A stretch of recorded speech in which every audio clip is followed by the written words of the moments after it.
Salut à tous et bienvenue pour un nouvel épisode des Super Physique Nutrition Podcast. Je suis Rudy et je suis en compagnie de Fabrice. Nous sommes donc les fondateurs de cette super marque de compléments alimentaires superphysique-nutrition.fr avec des compléments alimentaires premium, sans additifs et sans édulcorants, c'est-à-dire sans aucune saloperie, surtout destinés à améliorer votre santé, votre longévité et donc vos performances. Fabrice, comment vas-tu aujourd'hui? Salut Rudy, bah écoute, ça va? Et je voulais te remercier de m'avoir remplacé au pied levé la semaine dernière, vu que j'étais un peu souffroteux et j'avais complètement perdu ma voix. Ce qui fait qu'en fait, on m'aurait entendu parler, mais ça ressemblait à une espèce de grenouille qui croissait et je me suis dit que ça le rendrait pas bien. Donc tu m'as remplacé et je voulais te féliciter en plus, Rudy, parce que je sais pas si les gens se rendent bien compte. Donc j'ai vu ta vidéo longévité. D'ailleurs, au niveau marketing, très pourri ta vidéo longévité. Il y avait même pas de complément super physique nutrition pendant la vidéo en arrière-plan. Il y avait que tes bouquins. Mais bon, donc c'est une vidéo que Rudy a mis sur sa chaîne Rudy Koya. Et voilà, c'était pas sur la chaîne Superphysique Nutrition Podcast. Anyway, et donc tu as tenu 1 heure et demie. Donc j'ai survolé, hein, comme je connais tes discours par cœur, j'avoue, j'ai pas écouté en entier. Mais en fait, on se rend pas compte de la performance que c'est de pouvoir parler pendant 1 heure et demie tout seul face à un écran. Et il faut avoir essayé pour se rendre compte que c'est pas de la tarte. Et un coup, il y a des gens en commentaire qui avaient dit oui, ce serait bien si Fabrice il lançait un podcast, etc. Et donc j'avais fait l'essai. Et c'est très très dur en réalité de pouvoir parler comme ça sans faire en fait alors qu'est-ce que vous voulez dire, etc. Et donc Rudy on croit que c'est banal ce qu'il fait, mais il est bon pour pouvoir parler comme ça tout seul face à un écran pendant 1 heure et demie. N'est-ce pas, Rudy? Est-ce que tu en as conscience? Je suis un peu de brosse à Ouais, reluire. alors.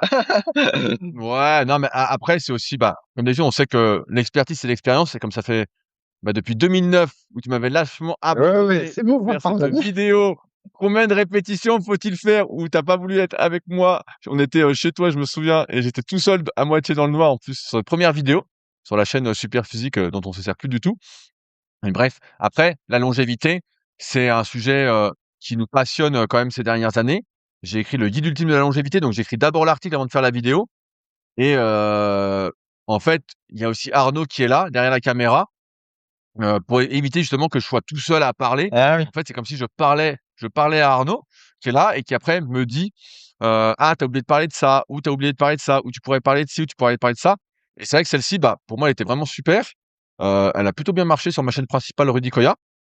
Après bon, pas au succès, pas, de manière, internationale, comme, d'autres, mais c'était une super vidéo qui peut s'écouter puisque, comme on l'a dit, on monétise plus du tout les vidéos, donc il y a plus du tout de pub et donc ça s'écoute comme un podcast. Donc peut-être qu'un coup, je la mettrai, directement sur le flux des Super Physique, Nutrition Podcast, même si effectivement marketingement, j'ai pas parlé de tout ce qu'on faisait. Ouais, mais t'as surtout mis l'accent pour tes livres, mais t'as pas trop parlé des compléments. Mais bon, voilà. Et d'ailleurs, au passage, donc tu m'as remplacé la semaine dernière. Alors je suis allé voir par curiosité les vues et les likes. Et en fait, au concours de la quéquette, bah tu as gagné parce que t'as fait plus de vues et de likes que quand j'interviens dans les podcasts.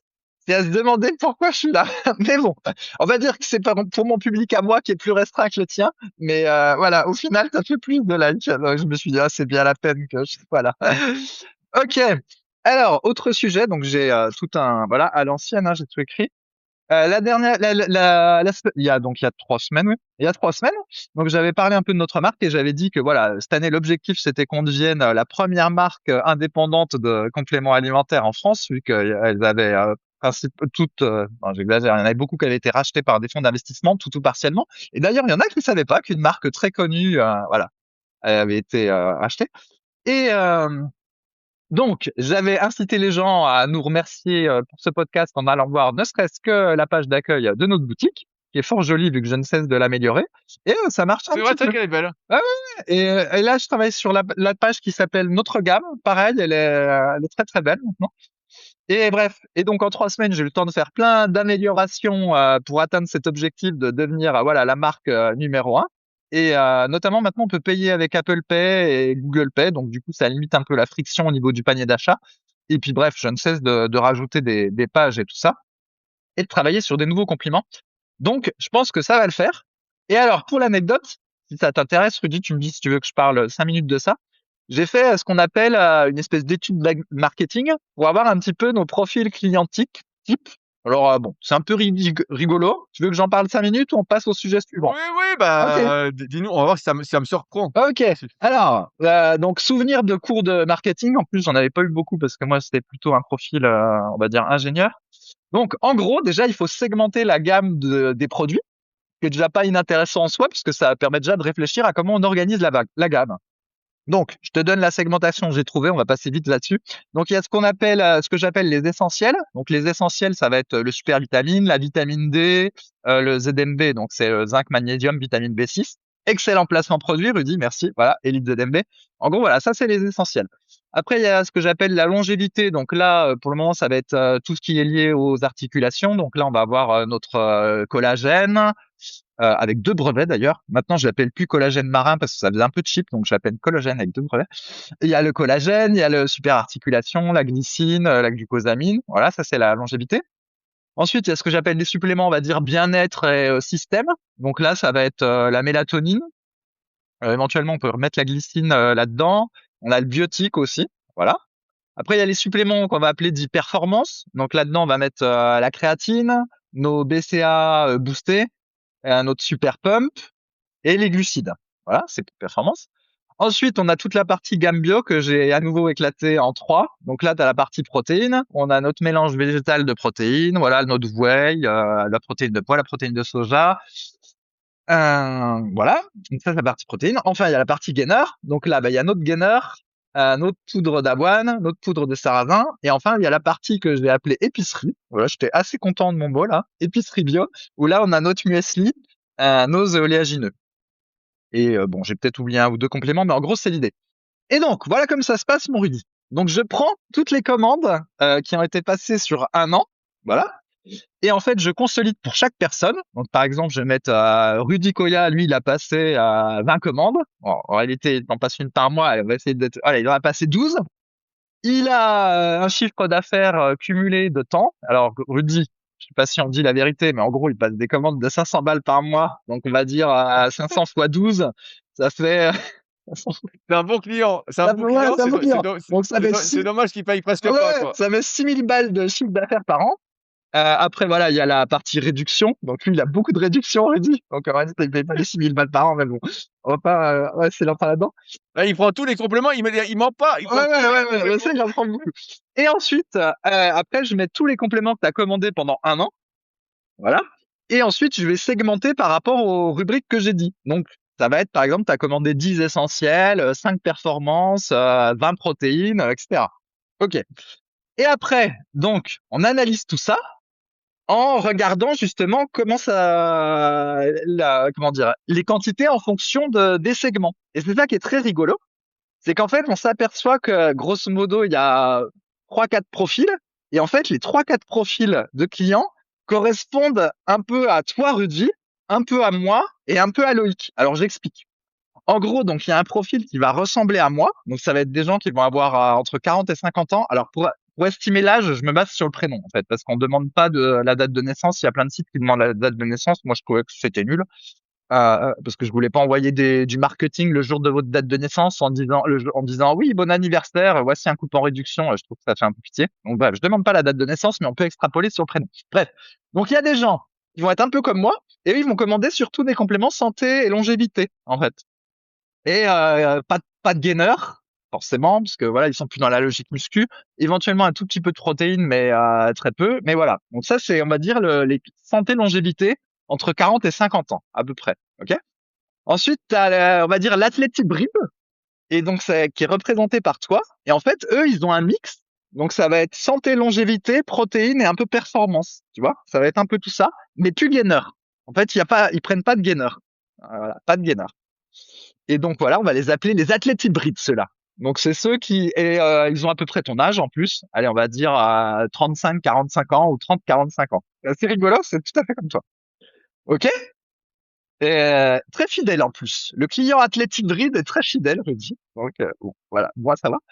Après, donc t'as le profil, je vais l'appeler le profil Loïc. Donc lui, il est encore axé dans la muscu. Donc lui, il va être plus jeune, on va dire, allez, 25, 35 ans, éventuellement 25, 40. Et lui, il va surtout commander des performances protéines gainer, mais pas trop de santé et longévité. Donc c'était assez drôle, tu vois. Et donc là, on va appeler ça le profil Loïc. Et puis après, bah, il y a les filles, une toute petite partie. Voilà, il y a très peu de filles où elles, bah, ça va être un peu des athlètes hybrides parce qu'elles vont prendre santé, longévité, protéines, en gros, mais en version fille. Et alors, ce qui est rigolo, c'est la répartition. Et en fait, il y a plusieurs années sur Superphysique, on aurait imaginé qu'il y avait beaucoup de profils Loïc. Et pour cause, parce que le profil Loïc d'aujourd'hui, c'est un peu le profil Rudy d'il y a 5-10 ans. 10 ans. Voilà, Ouais, il c'est y a ça. 10 ans, ouais. Et en fait, Rudy a évolué en athlète hybride. Moi, j'ai évolué en santé longévité. Et Loïc est resté un petit peu tel quel, on va dire. Pas tout à fait vrai, parce qu'il prend aussi à titre personnel des compléments santé et longévité. Mais bon, c'est pour expliquer un peu le truc. Et bref, et en termes de représentation, bah, Loïc, c'est, voilà, on va dire, ça fait 20% des gens, 20-30% en fait. Il est plus petit. Et Rudy et moi, on est à part égale. Voilà. Et en gros, en termes de profil client, c'est à peu près ça. Donc, c'est assez rigolo que ça nous ressemble, en fait. Nonobstant la petite partie fille qui est un peu marginale. Et en termes d'âge, finalement, ben, c'est ce qu'on appelle la génération Club Dorothée. Je trouve ça un peu plus rigolo que les milléniums, XY. J'avais la carte, Ouais, Fabrice. ouais, c'est la génération Club Dorothée. Et ben, ce qui nous correspond, en fait, nos clients nous correspondent. Bon, en même temps, on aurait pu s'attendre à ce résultat-là. Mais en gros, quand on fait une analyse marketing, ça correspond à ça. Voilà. Donc, c'était assez drôle. Et ce qui est rigolo aussi, mais je finis là-dessus, c'est que, donc moi là, j'ai 46, mais on a quand même des gens qui vont avoir 50, 55. Et eux, ils vont être, c'est un profil comme moi, mais encore plus marqué. C'est-à-dire qu'en fait, ils vont prendre beaucoup de compléments longévité. Ils vont être santé longévité, mais plus axés longévité, tu vois, au niveau des articulations, etc. Et là, tu vas retrouver des prénoms comme genre Marc, tu vois, des noms comme prénoms comme ça. Alors que les santé longévité, on va avoir des prénoms comme Sylvain, Fabrice, Thomas. Enfin, tu vois, c'est le truc de mon âge. Donc c'est très drôle. Et voilà. Par contre, ben, si on va avoir un peu de Kevin, ça va être le segment un peu de Loïc. Mais bref, on n'a pas des prénoms très très jeunes en fait. Voilà, on n'en a pas des très jeunes. Mais bon. Ah, normal, tout notre discours, aussi bien dans les podcasts que sur ma chaîne, que sur Instagram, même dans mes articles, c'est un discours, on va dire, qui parle plus aux gens qui commencent à avoir 35, 40. Ça parle pas aux jeunes. Les jeunes, ils veulent, moi, je fais plus de pecs, de pecs, de pecs. Alors que nous, on dit, bon, bah, les pecs, fais attention, faut pas trop en faire parce que c'est pas très bon d'un point de vue santé pour tes épaules à long terme. Donc, mets plutôt l'accent sur le dos et c'est pas ce que veulent entendre la Ouais, plupart des jeunes et ben, il y a ça. de Il y pecs. a ça, mais aussi que nous, par exemple, les protéines gainers, etc., c'est des produits bio, donc forcément, ça coûte plus cher. Et bon, quand t'es jeune, t'as pas nécessairement le budget pour acheter des produits bio, et donc il y a aussi un problème de prix. Mais voilà. Donc, ça pour dire que on est à fond pour atteindre ce projet de devenir la marque numéro un. Et voilà, il faut imaginer que la marque, elle existe depuis longtemps, le site, la boutique encore plus longtemps, et j'avais jamais fait d'analyse marketing, hein, parce qu'en fait, bon, ça m'intéressait pas jusqu'ici. Bah, on n'était pas trop stratège, tu vois, c'est Non, ça. on n'était pas stratège en fait. On n'était pas stratège. Même moi, tu Ouais. vois, Apple Pay, Google Pay, ça m'était pas venu à l'idée de le mettre. Et puis finalement, en y réfléchissant, je me suis dit bah si, il y a des gens que ça ennuie de tout retaper la carte bleue à chaque fois. Et comme de fait, donc j'ai passé un peu de temps pour le mettre. Et bah, je vois qu'il y a pas mal d'Apple Pay en fait. Un peu moins Google Pay, mais des Apple Pay, il y en a pas mal. Donc pareil. Et le PayPal, en fait, PayPal maintenant permet de faire du 4 fois sans frais. J'avais pas trop mis en avant ça parce que moi je trouvais pas ça terrible en fait que des gens achètent leurs compléments en faisant du 4 fois sans frais. Puis finalement, ben, j'ai communiqué un peu dessus sur le site. Il y en a pas mal qui font du 4 fois sans frais avec PayPal. Puis ça se justifie parce qu'au final, tu peux faire du 4 fois sans frais, non pas parce que tu veux les acheter à crédit, mais simplement pour passer une commande tous les 4 mois plutôt que tous les mois, on va dire. Puis tu fais une très grosse commande 3 fois par an et puis voilà. Donc du coup, bref, il y a le 4 fois sans frais qui est bien mis en avant. Puis donc, les gens utilisent pas mal ce truc-là. Et d'ailleurs, il faut que j'appelle PayPal pour négocier. Parce que vu que le volume d'affaires augmente avec le PayPal, puis qu'ils se gaffent sur les frais, il faut peut-être que je négocie un petit peu. Bref, en gros, je suis un peu plus gérant qu'avant. Euh, voilà, donc ça, c'était le premier sujet. Alors, le deuxième sujet. Alors ça va changer complètement. On va parler hygiène et je vais vous donner des tips Ah sur non, moi, j'aime pas me laver. Moi, non, non, mais ça, on a déjà parlé 50 fois. Un autre sujet, c'est pour dire qu'on aborde tous les sujets ici. On va parler d'aspirateur. Je vais vous expliquer un peu ah, et je vais te challenger, quelle est Rudy. cette histoire? Alors attention. Ok, donc moi qui fais beaucoup d'Airbnb parce que je suis souvent à droite à gauche, particulièrement l'hiver. Parce que voilà, il y avait quelqu'un qui avait dit en podcast, est-ce que je suis de Besançon? Oui, tout à fait, je suis de Besançon, je suis né à Besançon. Et la ville est très agréable, mais il fait froid l'hiver et du coup, voilà, c'est plus pour moi. Mais j'aime beaucoup Besançon. Bref. Et donc, je fais beaucoup de Airbnb hiver et souvent, il y a des aspirateurs dans l'appartement, ce qui est déjà pas mal parce que c'est mieux que le balai. Des fois, t'as que le balai, t'as pas l'aspirateur. Mais les trois quarts du temps, l'aspirateur aspire très mal. Alors, pourquoi l'aspirateur aspire très mal, Rudy? Parce que déjà, souvent, le sac à poussière de l'aspirateur, souvent, il est quasiment plein. Mais c'est pas toujours le cas. Et pourtant, l'aspirateur aspire très mal, Rudy. Donc, Rudy, je te pose la question. Pourquoi l'aspirateur aspire très mal alors qu'éventuellement le sac de poussière n'est pas plein? Et on va voir si tu arrives à répondre à la question. Tu es challengé, Rudy. Je sais pas, j'allais dire que les tuyaux sont bouchés ou Non, c'est pas ça. T'as une autre idée? je sais pas, vraiment et j'ai jamais acheté un aspirateur de toute ma vie, quoi. Donc Ça m'étonne pas. Ok, je sais pas du tout, quoi. ok. Alors je t'explique. En fait, il y a deux choses à changer dans l'entretien d'un aspirateur régulièrement. T'as le sac à poussière. Quand il est plein, faut le changer. Et ensuite, Ah, le filtre! voilà, Un filtre. il y a un petit filtre. C'est un espèce de carré comme ça qui est en fait dans une matière. Alors j'ai oublié la matière, j'ai pas assez révisé. En fait, qui va prendre les poussières. Et en fait, ce filtre-là, il est juste avant le moteur qui aspire, qui fait l'aspiration. Et en fait, les micro-poussières, elles sont bloquées par ce filtre. Et ensuite, l'air, qui est normalement, on va dire propre, il ressort de l'autre côté de l'aspirateur. Et en fait, ce filtre-là, à moteur, je vais appeler ça filtre moteur. J'ai l'impression que les gens, ils savent pas que ça change ça. Et donc, en fait, ils ont des fois des aspirateurs, ça fait 3 ans qu'ils l'ont, 4 ans qu'ils l'ont, ils n'ont jamais changé. Le truc aspire de moins en moins, et on a l'impression qu'au bout d'un moment, ils se disent, bah, l'aspirateur est cassé, je vais le changer. Mais en fait, non! Il suffit de changer ce petit filtre-là. Et après, c'est comme si tu avais un aspirateur neuf. Et en fait, dans les Airbnb, donc moi, j'ouvre les trois quarts du temps, je démonte tout l'aspirateur. Et le truc, il est complètement encrassé, ça fait de la poussière partout quand tu ouvres le truc et tout ça. Donc, pour ceux qui ne savaient pas, qui écoutent voilà ce podcast, le filtre moteur de l'aspirateur, ça se change. Et en gros, donc tu vas dans ton magasin, tu achètes un truc, ça va être un gros machin blanc, tu le découpes à la bonne taille pour ton aspirateur, tu fais le changement. Et ça, tu changes ça tous les 6 mois et ton aspirateur, il envoie du pâté après. Sinon, bah, il aspire que dalle. Et en plus, ça filtre pas bien les poussières et ça va pas. Donc voilà. Tips sur l'aspirateur que vous avez même dans ce podcast. Et pour l'anecdote, j'ai challengé ma femme. Je lui ai dit, tu sais qu'il y a un filtre là, changé dans l'aspirateur? Ah bah non, moi j'ai jamais fait ça. Bah oui, je sais, c'est moi qui le fais, c'est pas toi.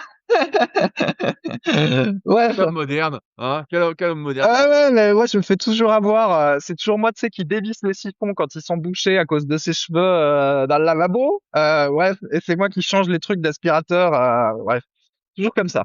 Voilà, donc on en apprend tous les jours. Et au passage, les aspirateurs sans sac, c'est de la merde. Hein. Faut mieux un aspirateur avec un sac. Ok. Merci Pierre Bellemare. Mais bon, là, alors d'ailleurs, petite aparté. Donc tu sais, il y a eu ce qu'on appelle la digitalisation avec Internet, la numérisation et tout ça. Et en fait, on se dit que depuis 25 ans que ça existe, l'Internet et tout, on devrait avoir des gains de productivité faramineux au niveau économique parce que voilà, on est censé aller plus vite depuis qu'il y a les mails par rapport au fax ou par rapport au téléphone, etc. Mais en réalité, quand tu regardes la productivité, ça augmente pas tant que ça. Et en fait, la numérisation, ça n'a pas tellement amélioré la productivité. Par contre, l'aspirateur et la machine à laver, ça, ça a changé la vie des gens, puis ça a amélioré la productivité des gens. Parce qu'avant, les femmes, quand il fallait c'était les femmes qui faisaient, hein, bah, c'était pas la même époque qu'aujourd'hui. Heureusement, ça a changé positivement. Quand les femmes, il fallait qu'elles aillent laver le linge ou qu'elles passaient le balai pour entretenir la maison, et ben en fait, ça prenait un temps phénoménal. Par contre, la machine à laver, ça a fait gagner un temps de malade sur bah, du coup le temps ménager des femmes. Et c'est aussi le cas de l'aspirateur. C'est l'aspirateur, ça gagne énormément de temps. Alors quand tu passes le balai, tu sais, bon, toi tu dois pas le faire souvent, Rudy, parce que tu te débrouilles bien pour que ce soit tes femmes qui le fassent peut-être. Et ben en fait tu génères de la poussière, c'est pas bien fait, etc. Donc l'aspirateur et la machine à laver, ça c'est des top inventions. Le mail, on n'est pas sûr, parce qu'au final, on Ça fait rajoute plus du de boulot mails. le mail en fait. Ça facilite le contact et donc ça rajoute des interactions. Ouais, ça Ça rajoute des rajoute du boulot aussi. interactions, ça rajoute aussi du bruit, des trucs que finalement, ça se trouve, tu aurais traité en 5 minutes en téléphonant. Maintenant, il va y avoir 15 échanges mails, donc au final, bref. Voilà, c'était la petite parenthèse. Alors, troisième sujet, toujours un peu éclectique. Donc, je voudrais revenir sur un truc qui s'appelle l'ennui. Donc, parce que j'ai vu une couverture du FT, enfin, j'ai pas vu d'ailleurs, j'ai vu une recension d'une couverture du FT, Financial Times, qui en fait prônait un retour de l'ennui et qui disait que peut-être que dans le futur, on allait avoir des problèmes d'innovation parce qu'en fait, on ne s'ennuyait plus assez. Donc, dès qu'il y a un temps mort, souvent, bah voilà, les gens, et moi aussi, malheureusement, des fois, on se met sur le smartphone, on tapote sur le smartphone, et au final, il n'y a plus de moments où on fait rien, où on a notre esprit qui divague. Et souvent, eh ben, c'est quand on a l'esprit qui divague un peu, puis qui peut se reposer un petit peu, que voilà, la créativité ou les idées vont venir. Après, il n'y a pas que ça, hein, faut aussi interagir avec les gens. C'est pour ça que le 100% télétravail, ça marche pas très bien parce que ça a tendance à tuer la créativité. Mais voilà, faut un petit peu de temps mort. Et c'est ce qu'on appelle donc l'ennui fécond. C'est un joli nom, voilà, l'ennui fécond. Et ça n'a rien de nouveau parce que déjà il y a 20 ou 25 ans, j'avais acheté un bouquin qui s'appelait l'ennui fécond, justement. Donc c'est pas nouveau, mais à l'époque il n'y avait pas les smartphones, mais plus la télé. Mais voilà. Et donc ça se trouve on ne s'ennuie pas assez, Rudy, pour maintenir un niveau de créativité qui permettra de maintenir le même niveau d'innovation qu'on a connu par le passé. En tout cas, c'était la thèse développée dans l'article, même si ça doit être à modérer parce que moi je trouve que l'IA, ça aide beaucoup la créativité. Voilà, l'IA qu'on a mis en place, ça peut rendre les gens demeurer s'ils font de l'IA pour faire dis-moi combien ça fait 10 plus 7. Mais si tu fais l'IA en complément de voilà d'autres choses, je trouve que ça favorise la créativité. As-tu un avis là-dessus sur l'ennui fécond, Rudy? Bah, bien sûr, bah, moi, je fais tout chaque jour. C'est ce que je dis souvent, une bonne journée pour moi, c'est une journée où j'ai le temps, en fait, de ne rien faire des fois. Où tu es là, et tu dis: «Bon, bah, j'ai fini de travailler», entre guillemets, de faire les trucs, principaux et où, bah, tu as du temps, tu vas te promener, genre quand je promène le chien, tu pas de podcast ou là, après vu que ça fait déjà 2 heures qu'on parle, après je vais aller me promener tout ça sans rien, parce que je t'aurais trop écouté. Donc là, bah, justement, j'aurais une sorte d'ennui, de sas de décompression et c'est vrai que c'est dans ces moments-là que, bah, souvent, pas tout le temps, mais souvent les idées viennent ou que ton inconscient, lit les idées entre elles. Donc c'est vrai que moi, j'essaie vraiment d'avoir ce temps-là chaque jour. Je l'ai pas tous les jours, mais quand je l'ai, je sens que c'est positif pour avoir des idées et des fois ça me génère, 10 idées que je note après vite, vite, vite, vite pour pas les oublier. Mais pour moi, c'est ce qui fait qu'on n'a peut-être pas été stratège avant avec superphysique-nutrition.fr ou même moi avec rudicoya.com ou avec, ce qu'on produisait comme contenu. Parce qu'en fait, on était toujours dans ce truc de produire, produire, produire et de pas laisser la place à l'ennui. Donc, maintenant, j'essaye vraiment de laisser une place, pas dire importante, mais au moins une place, si j'arrive à avoir une demi heure, 1 heure par jour sans rien, bah, là, je sais que ça génère, du positif. C'est pas, improductif, en fait. Ouais, ouais, c'est pas improductif. Alors après, moi, ce que j'ai remarqué, c'est qu'il faut quand même qu'il y ait des interactions avec les autres ou avoir fait un espèce, je sais pas, avoir lu des choses ou voilà. Oui, oui, Faut bah, qu'il y ait bien une sûr. espèce de matière à travailler pour le moment où ton esprit il est reposé, parce que s'il n'y a pas vraiment de matière à travailler, il peut pas y avoir non plus de création ex nihilo, hein. Donc, faut Ouais, quand bien même qu'il sûr. y ait un peu Bah, quelque chose. Mm.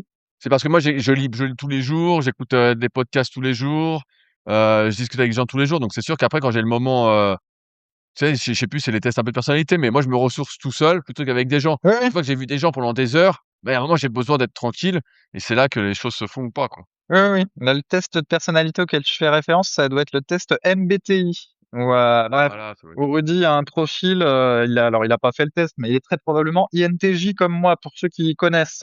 C'est très intéressant ce test-là, je recommande de le faire aux gens. Ok, et alors, donc je finis quand même. Donc pour prendre mon cas personnel, moi par contre, ce que j'ai remarqué, c'est que si j'ai entre guillemets rien à faire chez moi, là j'ai un ennui, mais c'est pas un bon ennui. En fait, il est pas fécond. Je vais pas dire que c'est un genre d'ennui mélancolique, mais voilà, j'aime pas. Par contre, si je fais en marchant, voilà, comme toi, des fois, Ça va. voilà, des fois Hop. marcher, mais sans écouter de musique, sans écouter de podcast, etc. Là, c'est pas mal. Et encore, ça dépend de l'endroit où tu marches, parce que nous, on habite à la campagne, enfin, quand je suis en France. Quand il faut déjà marcher en ville, au milieu des voitures et tout, ça fait pas, c'est Ouais, eh pas bien, ben, hein. Ouais. anecdote, j'étais à Paris la semaine dernière pour donner des cours. Ah non, mais Paris, horrible. Moi aussi, j'y suis retourné il y a J'avais pas mon longtemps, horrible. j'avais mon j'avais mon casque conduction osseuse. Bon, bah, je sais plus où il est. Bon, j'avais mon casque conduction osseuse pour avoir les oreilles libres. À fond, impossible d'entendre le podcast. J'étais obligé de prendre ce casque-là anti-bruit pour pouvoir marcher dans Paris et écouter un podcast. C'est affreux, un bruit mais assourdissant. Ah là, tu t'ennuies. Ça t'ennuie pas. Là, c'est vraiment.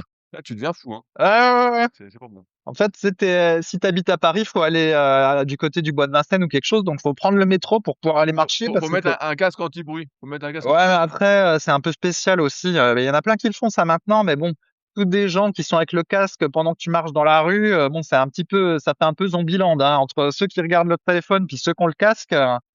Puis bon, il y a des interactions que tu as envie de garder quand même dans la rue. Si tu as une voiture qui freine, que t'entends pas, puis qui te fonce dessus, enfin bon, je suis pas trop pour l'anti-bruit moi dans la rue, mais bon. Mais oui, effectivement, se promener dans la rue, c'est pas la même chose que se promener dans un endroit où, enfin, dans une rue bruyante, que se promener dans un endroit où il n'y a pas de rue bruyante. Mais en effet, moi, il faut que je marche. Effectivement, si je suis complètement inactif, ne rien faire a tendance à me stresser un peu. Donc bref, peut-être quelque chose sur lequel il faut que je travaille, Rudy. Voilà. On n'est pas, on n'est pas au top sur tous les aspects. Et donc voilà. Donc ça, c'est bon. Et ah oui, donc je reviens sur l'IA aussi. J'ai ouï dire que la lecture, donc on savait que la lecture déjà, les gens lisaient de moins en moins, mais avec l'IA, eh ben ça accélère le fait de lire de moins en moins, parce qu'il y a des fois, il y aurait des livres, alors je parle pas des romans, mais des livres, on va dire, pour apprendre des choses. Et ben maintenant, tu peux te le faire résumer par l'IA. Donc imagine, t'en as entendu parler. Ben d'ailleurs, c'est ce qui s'est passé. Il y avait quelqu'un qui m'avait cité un bouquin dans le podcast il y a 3 semaines. Plutôt que de l'acheter, j'ai demandé à l'IA de me le résumer. J'ai lu vaguement le résumé et en fait, à la fin, j'avais plus envie de l'acheter, tu vois. Et en Oh, fait, ça, j'espère que t'achèteras mon livre, hein. T'achètes mon livre. et en fait, bah, du coup, c'est vrai que des fois, t'entends parler de livres avant, tu les aurais achetés, bah, maintenant, tu les fais résumer par l'IA, puis ça te coupe le Ah truc, tu non. l'achètes plus. Ah, moi, je fais pas ça. Moi, je fais pas ça. Bah, ouais, ouais, c'est un mauvais prix que j'ai pris. Un mauvais Parce que prix. tu sais bien que quand tu lis un livre, t'as plusieurs lectures, en fait. Bien Tu sûr. sais, tu le lis une fois, tu le relis une deuxième fois. Là, en ce moment, je relis Tous Winner je crois qu'il est là, le bouquin. Ouais, il est là. Je suis en train de relire ça. Tous Winner de Malcolm Gladwell pour la troisième fois. Et je revois des trucs que j'avais oubliés ou je le vois d'une autre façon, en fait. Bien sûr. Et donc, je préfère lire, en fait, moi, les résumés, Ah oui, non, non, mais non, non, c'est un travers. Non, non, c'est pas du tout pareil. Bah déjà, il y a aussi que quand tu lis, même si des fois tu entends le truc qui va se répéter 4 fois, alors particulièrement les livres américains, ils font énormément de répétitions. ah ouais, c'est l'enfer. Ouais, des fois, c'est vraiment trop. Là, sur ce point de vue-là, je trouve que les livres français, ils sont mieux. Mais il n'en demeure pas moins que ces répétitions, bah, ça te sert aussi à apprendre, à retenir un peu le contenu du livre. Donc, et lire un résumé, t'as pas la répétition, tu prends pas de notes, c'est pas du tout la même chose. Et en fait, t'en retiens assez peu, quoi. Donc, au final, effectivement, les résumés, c'est pas bon. Il faut mieux lire. Tout à fait. Et comme toi, j'ai vu que déjà, lire le même livre à différents moments de sa vie, bah, t'en apprends pas toujours la même chose. Tu peux le voir de différentes façons. Et puis il y a des fois que tu as oublié. Moi, il y a des livres que j'ai lus 3 fois sur les 20 dernières années, mais en réalité, j'ai oublié un peu. Donc en fait, il faut recommencer, quoi. Les meilleurs, les livres de référence.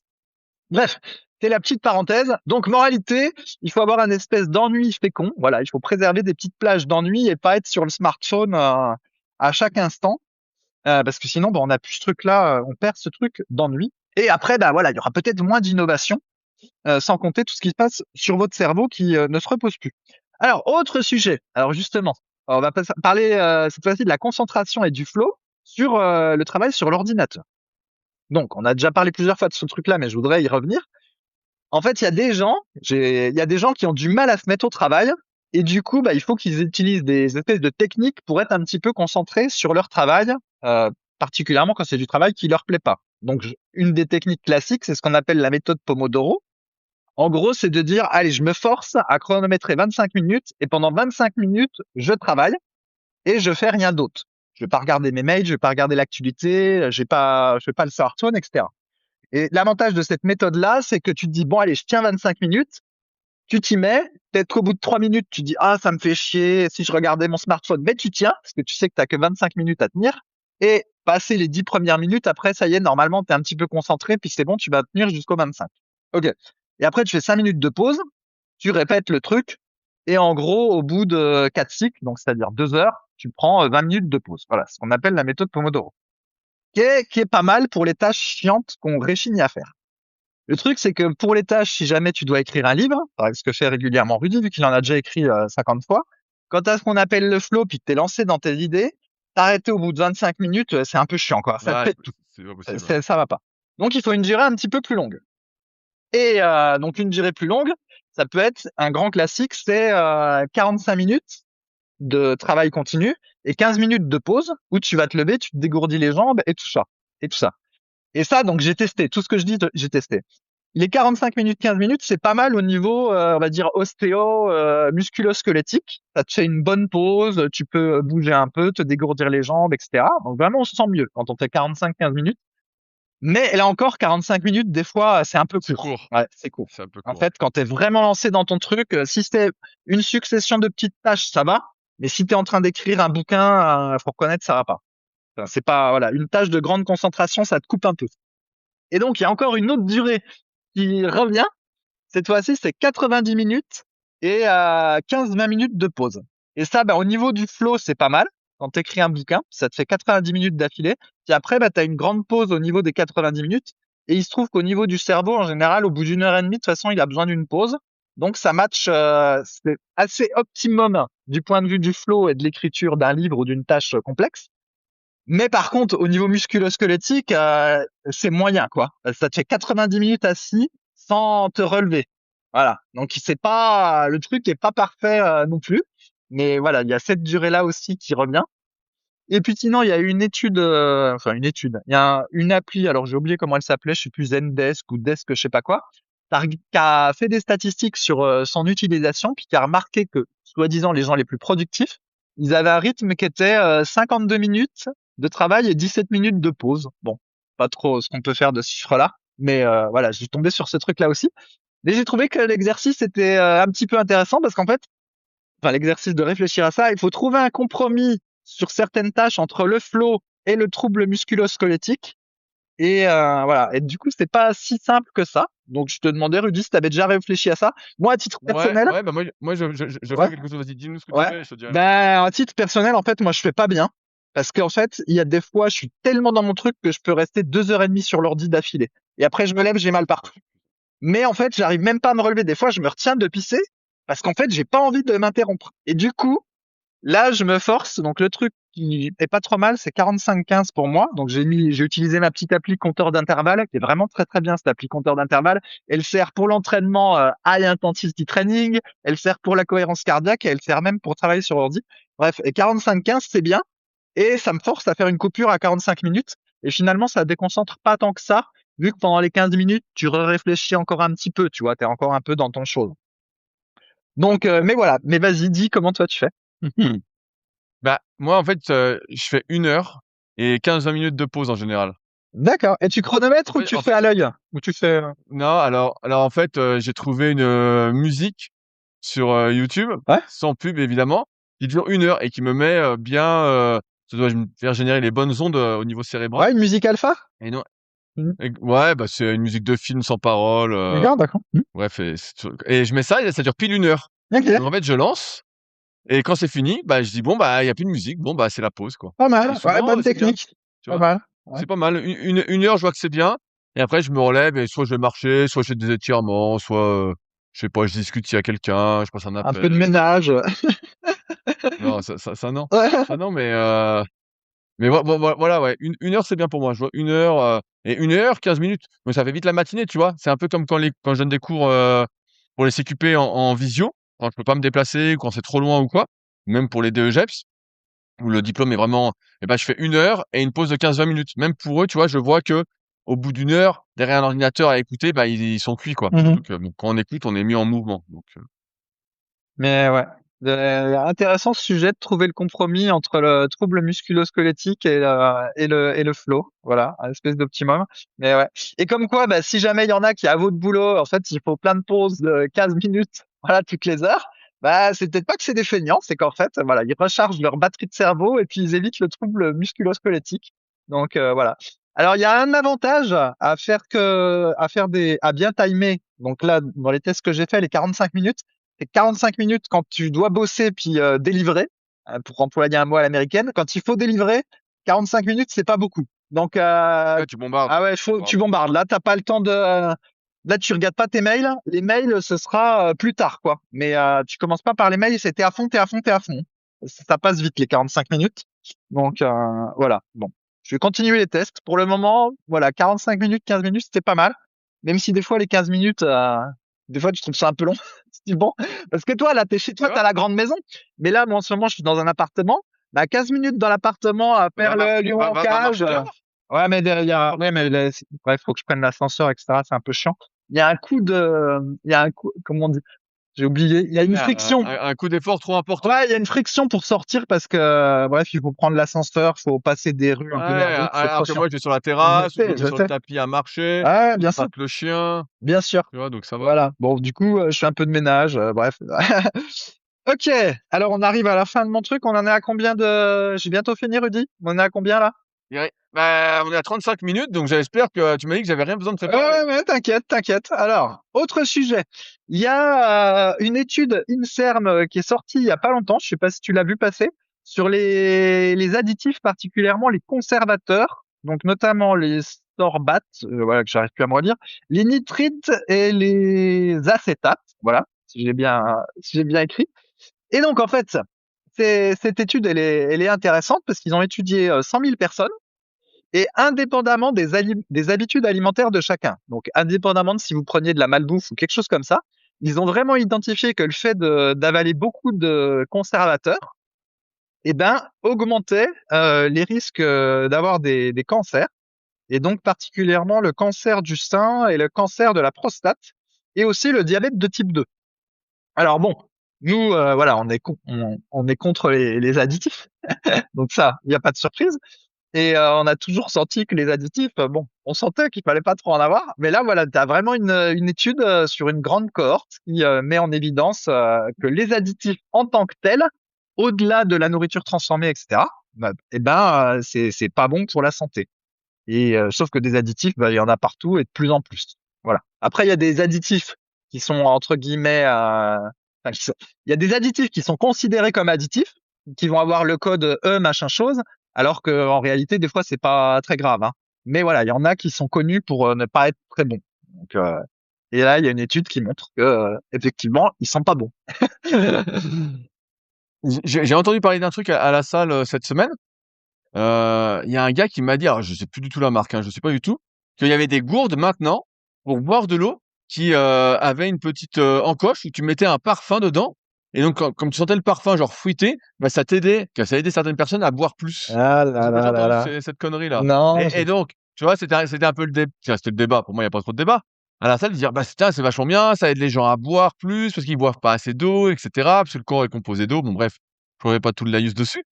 Et je dis: «Mais tu vois bien que c'est mauvais. On trompe ton cerveau avec une odeur différente de ce que tu bois» et des fois, c'est vrai qu'on attend les études, entre guillemets, ou que la science dise: «Ah bah, c'est mauvais, vous avez vu et cetera». On savait pas. C'est un peu comme les édulcorants. On le sait tout ça. En fait, dès que ça s'éloigne de la nature, c'est quand même mauvais signe. Donc là, je sais pas quelle marque fait ça ou s'il y en a plusieurs ou autres, mais on m'a dit: «Voilà, il y a des gourdes où tu mets un petit, truc de parfum, je sais pas quel goût ça a, quelle odeur ça a et comme ça, tu crois que tu bois de l'eau fruitée, quoi». je Donc c'est, comprends. Ouais, ça doit bien te niquer le nez, quoi. Alors là, ton odorat, là, doit prendre une claque. Toi, c'est un peu comme les parfums. En... C'est pareil, quoi. Là, ça va vraiment ouais, te faire ouais. du bien. Bah, c'est un peu bizarre ce truc d'eau parce que moi j'ai aucun problème pour boire, je bois trop. Et d'ailleurs, en fait, quand tu bois beaucoup, quand tu bois ce qui est recommandé, comme j'ai déjà dit, le problème c'est de pisser, hein. Parce qu'en fait, les Mmh. villes, quand t'es à la campagne, tu t'en fous, tu pisses contre un arbre. Mais en fait, en ville, bah si tu bois les quantités recommandées là, 2 litres d'eau par jour, et ce que moi je fais sans problème, bah tu sors dans la rue. Le problème c'est qu'au bout d'une demi-heure, t'as envie de pisser, en fait, tu peux pas. Et en fait, c'est compliqué, en fait. On te dit qu'il faut boire beaucoup. Moi, je le fais. Mais bah ouais. Sauf qu'après, t'as pas l'endroit pour uriner. Puis tu vas pas aller dans un café puis boire un café à chaque fois pour pouvoir aller aux toilettes. Et donc, au final, il y a une petite contradiction sur ce truc-là, quoi. Parce que tu bois, tu pisses, hein. Il y a pas de miracle. Ouais, ouais, ouais, bah, moi, je sais que je bois tout le temps aussi. Et après, bon, bah, je suis souvent chez moi ou dans un Ouais. endroit où je peux Eh pisser. ben, un jour, amuse-toi, super l'amusement. Compte le nombre de fois que Ouais, tu c'est vas ça. pisser dans ta journée, puis dis-toi, si jamais t'étais en ville et que t'avais pas d'endroit pour uriner, comment tu fais, quoi? Ouais. Et d'ailleurs, je bois un verre d'eau maintenant que je suis un vrai professionnel du podcast. J'ai même préparé mon verre d'eau. Ok. Bah, tu rigoles. Moi, je l'ai bu aussi tout à l'heure. Ah là là, ouais, ouais, ouais, voilà. Pendant la pause. Pendant la pause, j'ai bu mon grand verre d'eau aussi et je vais Ouais. en boire un après. Ok. Et alors, dernier sujet, mais là par contre, c'était des études sur la vitamine D3 qui dataient de 2025. Donc c'était donc il y avait l'étude qui s'appelait Vital, ou en tout cas qui avait pris une cohorte Vital. Il y a une étude qui s'appelait Do Health, avec mon super accent anglais. Bref. Ouais. Et alors, je sais pas si tu les avais vu passer celles-là, mais en gros, Ça disait qu'avec 2008 par jour de vitamine D, je vais lire mon truc, tu avais un ralentissement significatif du raccourcissement des télomères dans les globules blancs. Alors, Eh bah, tu vieillis moins vite, tu vieillis moins vite. voilà, c'était le résumé. J'aimais pas trop ce résumé-là parce que voilà, faut mettre des gros guillemets sur le truc. Mais Ouais, c'est ouais, un c'est peu qu'un des ça. facteurs. Ouais, c'est en C'est un fait des facteurs. effectivement on va dire tu stabilises mieux. Voilà, je préfère le mot stabiliser mieux que vieillir moins vite parce que là c'est un peu connoté. Et ce qu'on Tu a, ralentis un des facteurs du vieillissement. voilà, ouais, c'est pas mal. Voilà, ça c'est mieux résumé. Puis si la DDPP écoute le podcast, oh là, on a moins de problèmes. Mais ouais, et j'ai trouvé que c'est très impressionnant, ça, ce truc-là. Et comme on avait déjà dit plusieurs fois en podcast, pendant des années, la vitamine un peu ultime, c'était la vitamine C. On disait oui, de la vitamine C, de la vitamine C, de la vitamine C. Et déjà, nous, dans les années 2010, on a, dans les articles sur le site superphysique.org, on avait des articles qui étaient pro vitamine D, puis on avait dit non, finalement, la vitamine la plus importante, c'est la D. Et en fait, là, tu vois, il y a des études qui montrent bien que la vitamine D, c'est un peu the must, quoi. En tout cas, c'est comme ça que je le sens. Et ce que je trouve, entre guillemets, pas mal, c'est qu'on hack un petit peu la nature parce que normalement, pour avoir des bonnes doses de vitamine D, il faut aller beaucoup au soleil, mais après, ben, ça t'abîme la peau. Mais grâce à la vitamine D que tu peux prendre directement comme ça, bah t'as un peu les bénéfices du soleil, mais sans te niquer la peau. Et là, pour le coup, donc tout à l'heure, Rudy a dit oui, dès qu'on s'éloigne de la nature, en général, c'est pas bon. Donc bon, et ben là, c'est un petit peu un contre-exemple, c'est qu'on hack la nature. En fait, on a la vitamine D, mais sans Ouais, les dangers du soleil. après, je suis pas sûr, parce que le soleil, c'est pas que de la vitamine D. Oui, oui, C'est oui. aussi, par exemple, de la lumière rouge. Ça, c'est des choses aujourd'hui qu'on essaye. Tu vois, moi, j'ai mon tapis de lumière rouge là. Bon, bah, je sais plus où il est, mais je l'ai montré dans ma dernière vidéo Protocole 40, Fabrice, que je t'invite à Mhm. regarder. Et bref. Et donc, moi, j'en fais un peu tous les jours. Mais s'il y avait du soleil et qu'il faisait beau, bah, je serais dehors 15-20 minutes et j'aurais tous ces effets-là sans devoir peut-être me supplémenter en vitamine D, sans mettre ma lumière rouge, sans faire mon sauna infrarouge, etc. Tu vois? Il y a plein de choses que le soleil quand même apporte. Après, c'est comme tout. Là, faut pas trop s'exposer. Mais si tu fais 15 ou 20 minutes, en Pourquoi général. tu dis là, faut pas trop s'exposer alors que justement on est en hiver et que les UV ils sont très faibles? Non, non, je parle pas de l'hiver, je parle de Ah, manière générale. ah oui, oui. Non mais enfin, j'ai pas dit qu'il fallait pas aller au soleil, mais en tout cas, peut-être que pour avoir la dose là de 2008, il faudrait aller trop au soleil par rapport à la peau, quoi. Ah, Bref. Donc, bah, ça ouais. dépend de chacun. Chacun a une manière de synthétiser de la vitamine D, Fabrice, on le rappelle. Oui, oui, oui. Puis il y a aussi que bah, si t'as la peau blanche, si t'es blond, machin, voilà, le soleil a pas les mêmes impacts. Moi, ça va, c'est mitigé. On le voit pas, mais en réalité, j'ai des cheveux bruns. Et donc, le soleil, je bronze pas trop mal. Mais effectivement, j'ai des connaissances qui sont blonds puis qui ont la peau complètement blanche. Tu les mets 20 minutes au soleil, mais c'est des écrevisses en fait. Hein. Mais vraiment, ils se transforment en écrevisses. Donc bon, là, peut-être qu'il faut mieux qu'ils prennent les 2008 de vitamine D plutôt qu'ils aillent au soleil. Donc bref, j'ai trouvé que c'était un hack intéressant. Mais juste une petite parenthèse quand même. Avec la vitamine D, quand on en prend vraiment beaucoup, faut faire gaffe. Après, il faut faire gaffe à son taux de vitamine K2. En gros, bah, il faut pas avoir trop de déséquilibre, de ce que j'ai compris, parce que nous rappelons qu'on n'est pas médecin, etc. Si la DDPP écoute, si on prend trop de vitamine D, et bah du coup, je vais appeler ça métaboliser, ça doit pas être le moment.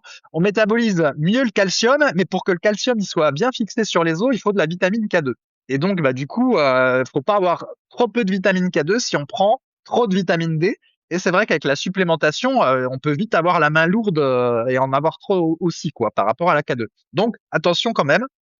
C'était 2008 dans l'étude, c'était pas 5008. Donc 2008, ça fait deux petites pressions en dehors de ce qu'on a en allant au soleil avec notre vitamine D qui est vendue sur le site Superphysique Nutrition en spray, petite parenthèse. Et là, Rudy, comme t'es au top, tu vas nous montrer le flacon de vitamine D. Mais non, c'est Il est au pas frigo. préparé. Il est au frigo. Ok, bon. Il est au frigo. Tu le mets au frigo, toi. Ah, d'accord.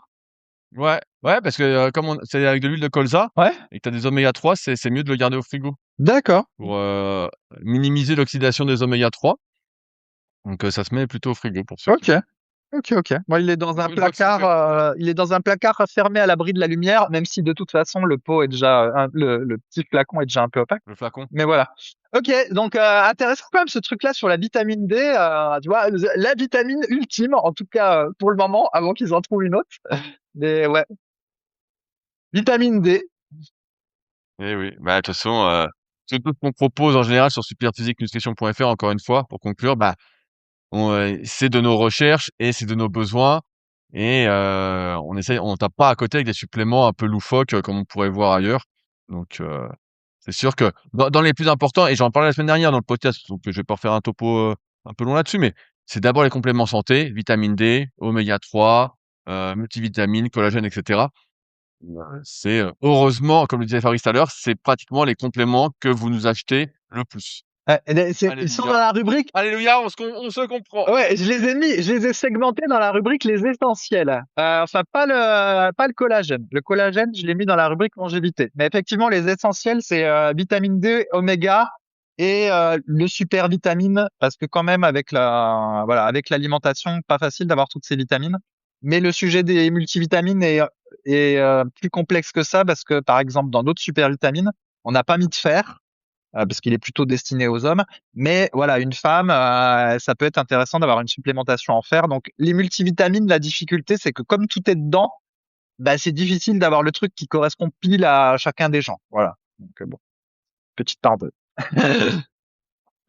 Voilà, Rudy. Allez. Eh ben, on est bon, on est bon. Tu as tenu parole, j'ai rien eu besoin de préparer. Donc tout va bien. On espère encore une fois que vous avez passé un petit moment de compagnie agréable. Ça vous fera peut-être réfléchir. Comme d'habitude, vous pouvez réagir directement dans l'espace commentaires sur YouTube. Je lis tous les commentaires et je vous réponds personnellement. Si vous avez des idées de sujets, des questions et autres, pareil, n'hésitez pas. On se fera un plaisir de les traiter dans de prochains épisodes. Dès la semaine prochaine, je tease un petit peu. Ce sera un épisode avec notre nouvel invité secret. Donc, j'espère que ça vous plaira. Et puis, bah, de toute façon, on se retrouve la semaine prochaine donc avec ce nouvel invité et dans 2 semaines avec Fabrice pour de nouvelles aventures. Salut à tous. Salut à tous. N'oubliez pas de liker la vidéo pour le concours de la quéquette avec Rudy. Merci.